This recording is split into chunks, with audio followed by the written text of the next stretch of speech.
Good morning. Good morning. You have 6 registrations. 6. 6 registrations? Yes. 6 registered to you. Do you register? Did you register vehicles for anyone else?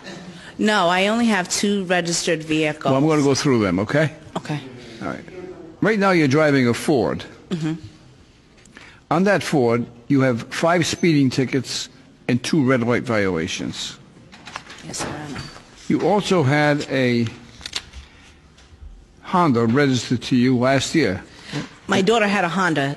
And on that car, there were 2 violations, a red light violation and a speeding violation. Okay. 2 years ago, you also had that same Honda.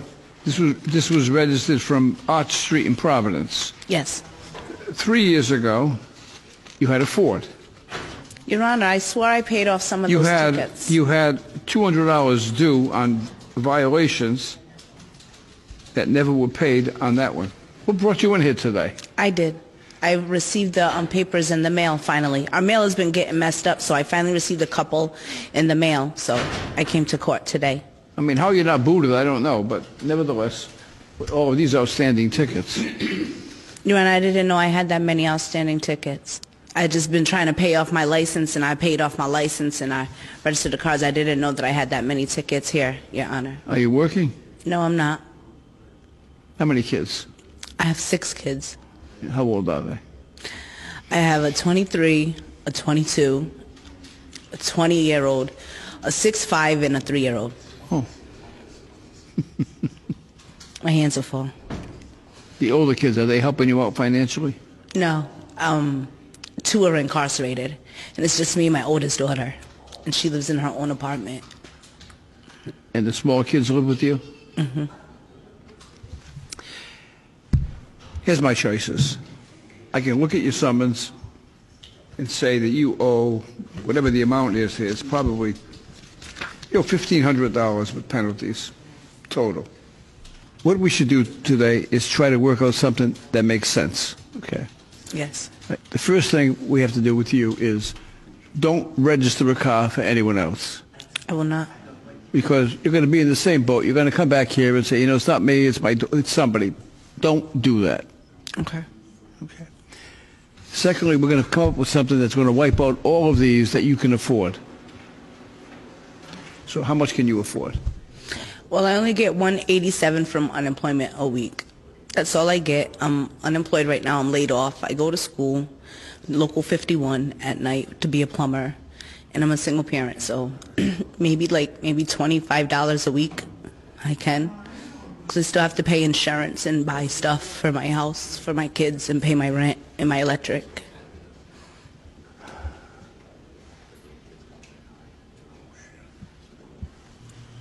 I just looked at the calendar. Mm-hmm. Today is my mother's birthday. Is it? Congratulations.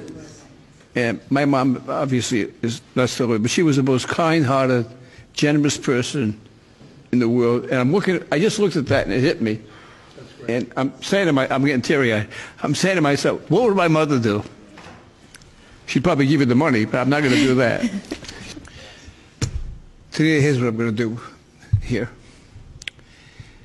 I'm going to order you to pay $10 a week. Okay. And I want you to pay it every week.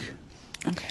If you pay $10 a week for 15 weeks without missing, then I will dismiss the balance.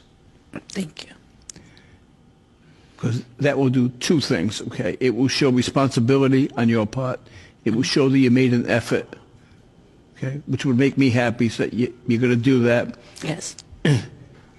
And it will also not leave you short any money, so that you won't be able to support your kids. Thank you. Okay, you offer to pay $25 for the whole thing. I'm saying pay $10. Show me that you have responsibility. Yes. Do it for 15 weeks. I'll be happy to dismiss the balance. Thank you, Your Honor, Okay. so much. I appreciate it. And I will. I will. It's another bill on my tab, and it'll get paid. My mom just told me to do that. I can see her telling me. Thank you. Good luck to you. Yeah. You have a good day. As you saw, I was struggling to find an equitable solution to Miss Lee's situation. And then I glanced at my calendar and noticed it was my mother's birthday. Almost instantly, I knew what to do. My mom was helping me as she did throughout my life. My mother was a warm, compassionate, understanding, and giving woman. I remember one day coming home from grade school for lunch, and my mom was making lunch for me, and she was crying. And I said, "Mom, what's the matter?" And she showed me an advertisement. It was a picture from Boys Town in Nebraska. And a young boy was carrying his brother on his back before a priest.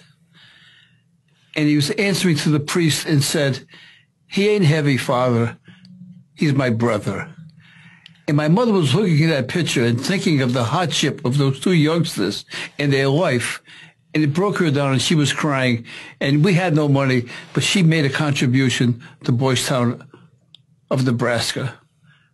And those were the lessons that I learned as a young man, to give and think of others and be compassionate and considerate and charitable.